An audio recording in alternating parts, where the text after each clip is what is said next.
Playing chords is genuinely one of the hardest things to do on the harp. I played piano for more than 10 years before I started playing the harp, and I still found them to be really challenging for years. By the way, I'm Samantha, welcome back to the Harp Studio, and fortunately, over the last 10 years I've spent teaching people how to play the harp. I found some simple strategies that can get your fingers on those chords much faster and make them feel much easier. Part of what makes chords so challenging on the harp is the fact that multiple fingers need to move together and find their placement at the same time. What can really slow them down is when you place each finger individually. So what we need to do is learn the shape that the fingers need to move into and then practice moving into that shape all at once. Here's a simple exercise you can do with me right now. First, place your fingers on whatever chord you want to practice. Could be a triad, four-note chord, doesn't really matter here. If you want some chord exercises to look at, you can check out my Fundamental Exercises ebook, links in the description. So from here, what we're going to do is we're going to keep the shape of your hand and just lift off the strings about 1 centimeter or maybe 1/4 inch. And this hovering just beside the strings position is going to be called ready position. And this is the shape your hand needs to learn. So next what I'm going to get you to do is just close your fingers into your hand as if you had just played.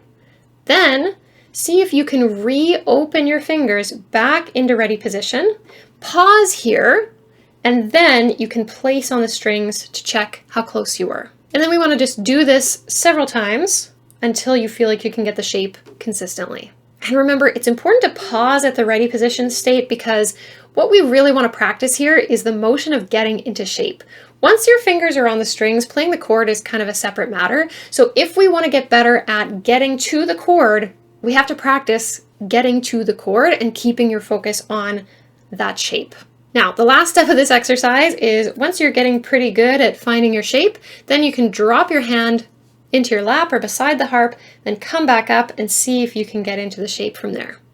What about times when you have to play more than one chord in a row? This happens all the time in music, and it's the switching of different hand shapes that can make it difficult to move from chord to chord smoothly. To overcome this, I like to practice each chord's ready position separately, like we just did in the previous exercise, and then take 2 chords that are right beside each other and just loop them back and forth, back and forth, back and forth until your brain goes, oh my gosh, I get it already! Let's go through what this actually looks like step by step. You can use any 2 chords here. I'm going to be using root position and first inversion of a C major chord. So the first thing that we're actually going to do here is open into the ready position of the first chord, place, and then we're going to close the fingers into the hand as if we had just played, but we're not going to play for now.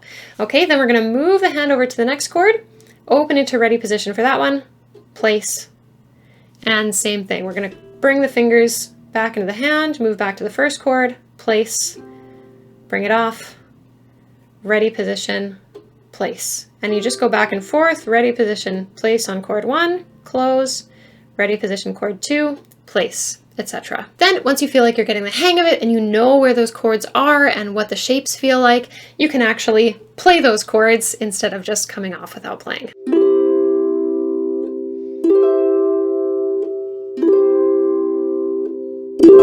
And again, you can just go back and forth between those chords until you feel really confident about how to get from one to the other. If you have a string of a bunch of different chords in a row, then what I would do is take each kind of cross section of adjacent chords, do this 2-chord loop, and then you can do 3-chord loop, 4-chord loop until you can get through the whole thing.